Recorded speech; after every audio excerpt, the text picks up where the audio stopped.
Hello everyone, this is Alex Smith. Welcome to knowledge the ambition. स्वागत है आपका knowledge the ambition के इस सेशन में।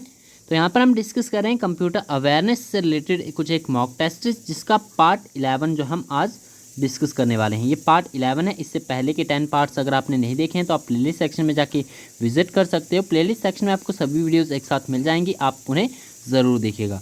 जैसा कि आपको मैं डेली बताता हूँ, इस मॉक टेस्ट में हम डेली बेसिस पर जो है 20 क्वेश्चन इंक्लूड करते हैं, जिसमें कि मोस्ट इम्पॉर्टेंट क्वेश्चंस जो है वो इंक्लूड किए जाते हैं। और ये सभी क्वेश्चंस जो है इम्पॉर्टेंट इसीलिए है क्योंकि ये किसी न किसी एग्ज़ाम का पार्ट रह चुके हैं। तो आपको वीडियो को ध्यान तक देखना है और एंड तक देखना है। और वीडियो के एंड में मैं आपको बताना भी है कि इसमें से कितने क्वेश्चन जो है वो आपको आते थे। अपना स्कोर आपको कमेंट बॉक्स में बताना ज़रूर है।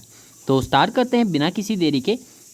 20 क्वेश्चन है, 20 क्वेश्चन तक आपको बने रहना है। ध्यानपूर्वक आपको ये सभी क्वेश्चंस को जो है वो आंसर करना है। फर्स्ट क्वेश्चन आपका यहाँ पर पूछा गया है, the person who writes and test computer programs is called a dash. आपके ऑप्शन हैं यहाँ पर a programmer, computer scientist, software engineer, project developer या फिर नन ऑफ दीज। इसका राइट आंसर यहाँ पर बनेगा आपका ऑप्शन नंबर 1, यानी आप programmer. Programmer a person who writes and test computer programs is called a programmer. Option number 1 इसका राइट आंसर है। नेक्स्ट क्वेश्चन है आपका क्वेश्चन नंबर 2। पूछा गया a set of instructions telling the computer what to do is called dash. Mentor, instructor, compiler, program और none of these. इस question का right answer हो जाएगा आपका ऑप्शन नंबर 4, यानी a program. A set of instruction, program is a set of instruction that tells the computer what to do. तो इसे हम प्रोग्राम कहते हैं। नेक्स्ट आपका क्वेश्चन नंबर 3। पूछा गया what menu selected to print. Edit, special, file, tools या none of these.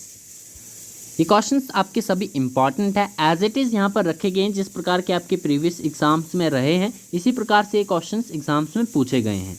आपका क्वेश्चन है यहाँ पर what menu selected to print, edit, special, file, tools और नन ऑफ दीज। तो इसका राइट आंसर हो जाएगा आपका ऑप्शन नंबर 3, यानी फाइल। नेक्स्ट है आपका क्वेश्चन नंबर 4। पूछा गया है व्हाट इज बैकअप। बैकअप आपको बताना है कि बैकअप क्या होता है। आपके ऑप्शन यहाँ पर सामने है।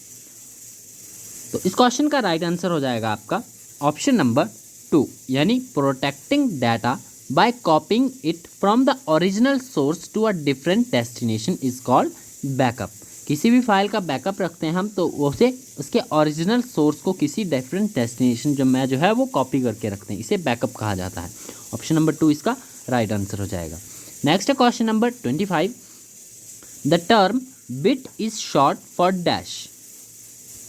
The term bit is short for megabyte, binary language, binary digit, binary number या none of these। तो इस क्वेश्चन का राइट आंसर आपका ऑप्शन नंबर 3, यानी बाइनरी डिजिट। अब term bit is short for binary digit. Next question है आपका question number 6।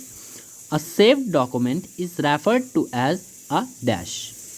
एक आपका सेव्ड डॉक्यूमेंट है, इसे रेफर करते हैं हम as a file, word, folder, project या फिर नन ऑफ दीज। तो इसका राइट आंसर हो जाएगा आपका ऑप्शन नंबर 1, यानी अ फाइल। आपका एक सेव्ड डॉक्यूमेंट जो है रेफर किया जाता है as a file. Next question है आपका क्वेश्चन नंबर 7। पूछा गया specialised programs that assist users in locating information on the web are called dash. Information engine, search engines, web browsers, resource locators या फिर नन ऑफ दीज। इस question का right answer है आपका ऑप्शन नंबर 2, यानी search engine. So search engines are the specialised programs that assist users in locating information on the web. Next आपका question number 8। पूछा गया an application program has which one of the following functions. किसी भी application program का जो है function क्या है, इनमें से आपको यहाँ पर बताना है। आपके फंक्शंस यहाँ पर डिफरेंट दिए गए हैं, इसका आपको राइट आंसर बताना है। इसका राइट आंसर आपका होगा ऑप्शन नंबर 3, यानी ऑप्शन नंबर 3 आपका ये रहा, provides virus support grievance for the computer. ये किसी भी एप्लीकेशन प्रोग्राम का जो है वो फंक्शन होता है। बाकी 3 आपके यहाँ पर रॉन्ग स्टेटमेंट्स है। ऑप्शन नंबर 3 जो है इसका राइट आंसर हो जाएगा। नेक्स्ट क्वेश्चन है आपका क्वेश्चन नंबर 9। इन पेज प्रीव्यू मोड आपको बताना है कौन सी स्टेटमेंट यहाँ पर राइट है, आपको स्टेटमेंट को कंप्लीट करना है। In page preview mode you can see all pages of your document, you can only see the page you are currently working, you can only see pages that do not contain graphics, you can only see the title page of your document या फिर none of these। इसका right answer हो जाएगा आपका option number 1। In page preview mode you can see all pages of your documents. जब भी हम preview लेते हैं एक डॉक्यूमेंट का तो आप डॉक्यूमेंट के सभी पेजेस को देख सकते हो। तो ये आपकी सूटेबल स्टेटमेंट है इस पर दी हुई स्टेटमेंट को कंप्लीट करने के लिए। नेक्स्ट है आपका क्वेश्चन नंबर 10। पूछा गया an operating system that can do multitasking means that, आपको कंप्लीट करनी है यहाँ पर statement. The operating system can divide up work between several CPUs. Option number 2 है several programs can be operated concurrently. Option number 3 है multiple people can use the computer concurrently, या फिर all of the above, या फिर none of these. इस question का right answer हो जाएगा आपका ऑप्शन नंबर 2, यानी several programs can be operated concurrently. An operating system that can do multitasking means that several programs can be operated concurrently. Next आपका question number 11। The quickest and easiest way in word to locate a particular word or phrase in a document is to use the command। तो कौन सी command use की जाएगी आपकी, जो कि आपकी सबसे ईजीएस्ट और फास्टर तरीका होगा वर्ड में किसी भी पर्टिकुलर वर्ड और फ्रेज को लोकेट करने के लिए। आपके ऑप्शंस यहाँ पर दिए गए हैं रिप्लेस, फाइंड, लुकअप, सर्च या फिर नन ऑफ दीज। तो इस क्वेश्चन का राइट आंसर हो जाएगा आपका ऑप्शन नंबर 2, यानी फाइंड जो है यहाँ पर आपका राइट आंसर है। नेक्स्ट है आपका क्वेश्चन नंबर 12। पूछा गया है what is the default file extensions for all the word documents. तो फाइल एक्सटेंशन के बारे में मैं प्रीवियस आपके 2-3 जितने भी मॉक टेस्ट डिस्कस किए उसमें मैं आपको बता चुका हूँ फाइल एक्सटेंशंस के बारे में, जो कि बाय डिफ़ॉल्ट जो है वो कंप्यूटर सिस्टम के द्वारा इस्टेब्लिश की जाती है। तो आपको यहाँ पर बताना है कि फाइल एक्सटेंशन जो कि वर्ड डॉक्यूमेंट में बाय डिफ़ॉल्ट जो है वो इस्टेब्लिश की जाती है इनमें से कौन सी है। WRD, TXT, डॉक या फिर FIL या फिर नन ऑफ दीज। इसका राइट आंसर होगा आपका ऑप्शन नंबर 3। कोई भी अगर आप डॉक्यूमेंट सेव करते हो तो वो आपके साथ जो डॉक्यूमेंट के साथ एक्सटेंशन जुड़ती है वो .doc, आपने ध्यान दिया होगा तो आपको पता होगा .doc ये एक्सटेंशन जुड़ती है। तो वर्ड डॉक्यूमेंट्स के लिए कौन सी एक्सटेंशन जुड़ती है, तो आपका राइट आंसर हो जाएगा ऑप्शन नंबर 3। नेक्स्ट आपका question number 13। With a CD you can dash read, right, read and right, either read और राइट या फिर नन ऑफ दीज। तो इस क्वेश्चन का राइट आंसर हो जाएगा आपका ऑप्शन नंबर 3, यानी रीड और write. With the CD you can read and write. Next है question number 14। A collection of interrelated records is called a dash, utility file, management information system, database, spreadsheet या फिर none of these.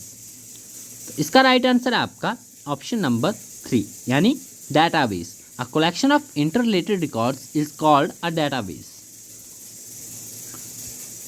Next आपका question number 15. To move to the beginning or a line of a text, press the dash. Page up, A, home, enter या फिर none of these. तो इसका right answer क्या होगा? To move the beginning or the line of a text, press the। तो आपको यहाँ पर कौन सी की जो है वो प्रेस करनी है, इसका राइट आंसर हो जाएगा आपका ऑप्शन नंबर 3, यानी होम। नेक्स्ट है question number 16। The term user interface refers to the screen and how they can in. तो क्वेश्चन को हम यहाँ पर फिर से रिपीट करेंगे। क्वेश्चन आपका यहाँ पर मिसप्रिंट हुआ है। क्वेश्चन आपका इस प्रकार से है कि the term user interface refers to dash. आपके यहाँ पर स्टेटमेंट दिए गए what the user sees on the user interact with it, how the operating system respond to the user command. Option number 3 the means by which the interact with the peripheral devices on the computer। Option number 4 है the monitor that is available for the computer. तो user interface के संदर्भ में आपको यहाँ पर बताना है इट रेफर्स टू द तो इसका राइट आंसर हो जाएगा आपका option number 1, what the user see on the user interact with it. Next आपका क्वेश्चन नंबर 17 पूछा गया है, the background of any word document. आपके ऑप्शंस यहाँ पर बताने की जो बैकग्राउंड होता है किसी भी वर्ड डॉक्यूमेंट का, ऑप्शंस आपके is always white colour, is the colour you present under the option menu, sorry you preset under the options menu. Option number 3 is always the same for the entire document, can have any color you choose। तो किसी भी word document का background जो है आपको बताना है, इसमें से राइट स्टेटमेंट क्या है, तो इसका राइट आंसर हो जाएगा आपका ऑप्शन नंबर 4, यानी यू कैन बैकग्राउंड कलर, किसी भी वर्ड डॉक्यूमेंट का बैकग्राउंड कलर जो है कैसा होता है, it can be your chosen colour, can have any colour that you choose. Option number 4 इसका राइट आंसर हो जाएगा। नेक्स्ट है question number 18, reusable optical storage will typically have the acronym CD, DVD, ROM या फिर RW या फिर आपका none of these. इस क्वेश्चन का राइट आंसर हो जाएगा आपका ऑप्शन नंबर 4 यानी RW। अब RW ये क्या होता है, क्वेश्चन आपको यहाँ पर फिर से पढ़ना है, reusable optical storage will typically have the acronym. तो ये एक्रोनिम होता है आपका रीयूजेबल ऑप्टिकल स्टोरेज का RW। अब RW यहाँ पर होता क्या है, सो RW स्टैंड्स फॉर रीराइटेबल, यानी जिसे कि आपका दोबारा से लिखा जा सके। रीयूजेबल ऑप्टिकल स्टोरेज में जो है आपका एक्रोनिम होता है वो रीराइटेबल होता है। RW यहाँ पर इसकी फुल फॉर्म इसी प्रकार से पूछ ली जाती है कई बार, तो आपको ये ध्यान में रखना है। CD, DVD एंड ROM ये सभी फुल फॉर्म्स आपको आनी ज़रूरी है। नेक्स्ट आपका question number 19, for creating a document you use command at file menu. तो किसी भी डॉक्यूमेंट को क्रिएट करने के लिए आप कौन सी कमांड का जो है यूज़ करोगे फाइल मेन्यू में, ओपन, क्लोज, न्यू, सेव या नन ऑफ दीज। तो इस क्वेश्चन का राइट आंसर हो जाएगा आपका ऑप्शन नंबर 3 यानी new. For creating a document you use the command at file menu new. Next है क्वेश्चन नंबर 20 और ये इस वीडियो का लास्ट क्वेश्चन है, the contents of dash are lost when the computer turns off. तो कौन से कंटेंट्स जो है वो लॉस्ट यानी खो जाते हैं जब भी किसी कंप्यूटर को ऑफ किया जाता है, स्टोरेज, इनपुट, आउटपुट, मेमोरी या फिर नन ऑफ दीज। तो इस क्वेश्चन का राइट आंसर है आपका ऑप्शन नंबर 4 यानी memory. A computer's main memory और the random access memory. Main memory कौन सी होती है, आपकी रैम, जो आपकी रैंडम एक्सेस मेमोरी है। Main memory or the random access memory is the memory used to store data and programs on the temporary basis. The RAM is compared to short-term or volatile memory as it stores application and information that is actively used while the system is on। और जब भी system को of किया जाता है तो ये contents जो होते हैं रैम के ये खो जाते हैं यानी गुम हो जाते हैं। तो ऑप्शन नंबर 4 इसका राइट आंसर हो जाएगा। तो ये थे हमारे आज के 20 क्वेश्चंस। आई होप आपके लिए सभी क्वेश्चन बेनिफिशियल होंगे। जैसा कि आपको मैं पहले ही बता चुका हूँ ये सभी क्वेश्चंस इंपॉर्टेंट है, जितने भी हम मॉक टेस्ट में डिस्कस कर रहे हैं। तो आपको सभी वीडियोस जो हैं वो ध्यानपूर्वक देखनी है, क्योंकि ये सभी क्वेश्चंस प्रीवियस किसी न किसी एग्ज़ाम का पार्ट रहे हैं। तो मिलते हैं नेक्स्ट वीडियो में। Thanks for watching.